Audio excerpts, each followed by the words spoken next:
പുതിയൊരു വീഡിയോയിലേക്ക് നിങ്ങൾക്ക് എല്ലാവർക്കും സ്വാഗതം.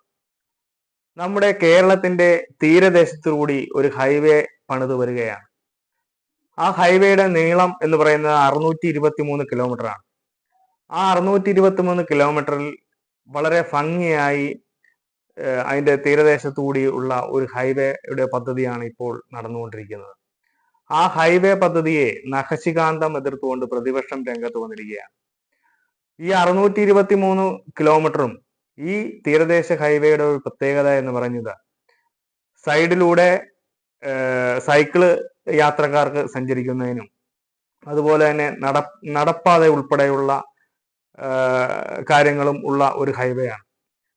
സെന്ററിൽ വലിയ വാഹനങ്ങൾക്ക് പോകുന്നതിനുള്ള സൗകര്യവും രണ്ട് സൈഡിലും സൈക്കിൾ യാത്രക്കാർക്കും അതുപോലെ തന്നെ നടന്നും പോകുന്നവർക്ക് വേണ്ടിയിട്ടുള്ള സൗകര്യവുമുള്ള ഒരു വിപുലമായ ഒരു പദ്ധതിയാണ് തീരദേശ പദ്ധതി. മത്സ്യത്തൊഴിലാളികളെയും അതുപോലെ തന്നെ മറ്റു തൊഴിലാളികളെയും വളരെ കരുതലോടുകൂടി സർക്കാരിന്റെ കീഴിൽ കൊണ്ടുവരികയും അവർക്ക് വേണ്ട നഷ്ടപരിഹാര തുക നിർദ്ധയം കൊടുത്തുകൊണ്ടിരിക്കുകയും ചെയ്യുകയാണ്. ഇതിനിടയിലാണ് പ്രതിപക്ഷം വന്നിട്ട് പറയുന്നത് ഈ തീരദേശ പദ്ധതി ഒരു കാരണവശാലും നടപ്പിലാക്കാൻ സമ്മതിക്കുകയില്ല എന്ന് പറഞ്ഞുകൊണ്ട് രംഗത്ത് വന്നിരിക്കുകയാണ്. നമുക്കറിയാം, എല്ലാ വികസന പദ്ധതികളെയും എതിർക്കുന്ന ഒരു പ്രതിപക്ഷമായി മാറിയിരിക്കുകയാണ് ഇപ്പോൾ. വി.ഡി. സതീശനും അതുപോലെ തന്നെ BJPയും പ്രതിപക്ഷ നേതാക്കള് എല്ലാം ഉൾപ്പെടെ എല്ലാ പദ്ധതികളെയും നഖശികാന്തം എതിർത്തുകൊണ്ടിരിക്കുകയാണ്. നമുക്കറിയാം, ഏറ്റവും ആദ്യം നടപ്പിലാക്കിയ ഗെയിൽ പദ്ധതിയാണെങ്കിലും NH 66 വികസന പ്രവർത്തനത്തിലാണെങ്കിലും വിഴിഞ്ഞം പദ്ധതിയാണെങ്കിലും K-ഫോൺ, K-റെയിൽ എന്നുവേണ്ട കേരളത്തിന് ആവശ്യം വേണ്ട എല്ലാ വികസന പ്രവർത്തനത്തെയും തച്ചുടക്കുന്ന രീതിയിലുള്ള പ്രവർത്തനമാണ് പ്രതിപക്ഷം സ്വീകരിച്ചുകൊണ്ടിരിക്കുന്നത്. ഇതിനെതിരായിട്ട് ജനങ്ങൾ ഒറ്റക്കെട്ടായി രംഗത്തിറങ്ങണം. ഈ തീരദേശ ഹൈവേ എല്ലാ വികസന പദ്ധതികളെയും പോലെ തന്നെ തീരദേശ ഹൈവേയും നമ്മുടെ കേരളീയ സമൂഹത്തിൽ വളരെ വികസന സാധ്യതയുള്ള ഒരു പദ്ധതി കൂടിയാണ്.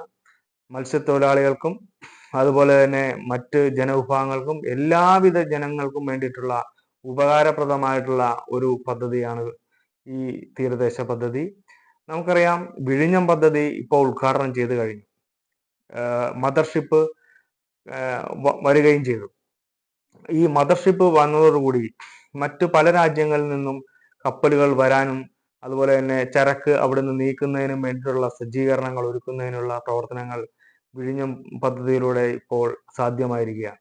വിഴിഞ്ഞം പദ്ധതി പൂർത്തീകരിച്ചതോടുകൂടി ആ വിഴിഞ്ഞത്ത് എത്തുന്ന കപ്പലുകളിൽ നിന്നും നീക്കുന്ന ചരക്കുകൾ മറ്റു വാഹനങ്ങളിൽ കയറ്റി മറ്റു പ്രദേശങ്ങളിലേക്ക് കൊണ്ടുപോകുന്നതിനുള്ള ഒരു സജ്ജീകരണം ഉണ്ടാക്കുന്നതിന് വേണ്ടിയിട്ടുള്ള മാർഗങ്ങളാണ് നമ്മളിപ്പോൾ ഗവൺമെന്റ് തേടിക്കൊണ്ടിരിക്കുന്നത്. അതിന്റെ ഭാഗമായിട്ടാണ് ഈ തീരദേശ ഹൈവേയും നാഷണൽ ഹൈവേയും മലയോര ഹൈവേയും ഉൾപ്പെടെയുള്ള റോഡ് പദ്ധതികൾ വൻ പദ്ധതികളായിട്ട് തന്നെ കേരളത്തിന്റെ മുമ്പിൽ അവതരിപ്പിക്കുകയും ആ പദ്ധതികളൊക്കെ നല്ല രീതിയിൽ നടപ്പിലാക്കുകയും ചെയ്യുന്നത്. ഈ തീരദേശ പദ്ധതി കൂടി ഉൾപ്പെടെയുള്ള വികസന പ്രവർത്തനങ്ങൾക്ക് തുരങ്കം വെക്കുന്ന രീതിയിലുള്ള പ്രതിപക്ഷത്തിന്റെ പ്രവർത്തനം കേരളത്തിന്റെ നാശത്തിനാണ്. അതുകൊണ്ട് കേരള ജനത ഉണർന്ന് പ്രവർത്തിക്കേണ്ടിരുന്ന സമയമായിരിക്കുന്നു.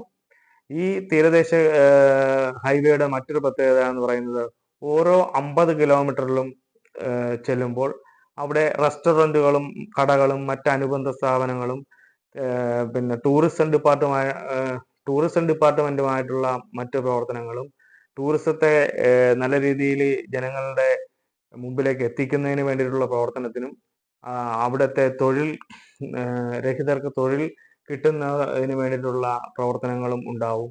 അപ്പൊ ഈ തീരദേശ ഹൈവേ കൊണ്ട് കേരളത്തിന് ഗുണമേ ഉണ്ടാവുകയുള്ളൂ, ഒരു കാരണവശാലും ദോഷം സംഭവിക്കില്ല എന്നുള്ളതാണ് നമുക്ക് ഓരോ വികസന പ്രവർത്തനങ്ങളും എടുത്ത് പരിശോധിച്ചാൽ നമുക്ക് കാണാൻ കഴിയുക. അതുകൊണ്ട് ജനങ്ങൾ ഒറ്റക്കെട്ടായി ഈ പ്രതിപക്ഷത്തിന്റെ അല്ലെങ്കിൽ BJPയുടെയും പ്രതിപക്ഷത്തിന്റെയും ഈ രാഷ്ട്രീയ സങ്കുചിത മാനസികാവസ്ഥ അത് മനസ്സിലായിക്കൊണ്ട് ഇതിനെ എല്ലാം എതിർക്കുക എന്നുള്ള പ്രതിപക്ഷത്തിന്റെ നയത്തെ നമ്മൾ ജനങ്ങൾ ഒറ്റക്കെട്ടായിട്ട് നിന്ന് തന്നെ അതിനെ എതിർത്ത് നമ്മുടെ വികസന പദ്ധതികളെല്ലാം വിജയിപ്പിക്കുന്നതിന് വേണ്ടിയിട്ടുള്ള പൂർണ്ണ പിന്തുണ ഉണ്ടാകണം എന്ന് പറഞ്ഞുകൊണ്ട് ഞാൻ എൻ്റെ വീഡിയോ അവസാനിപ്പിക്കുന്നു.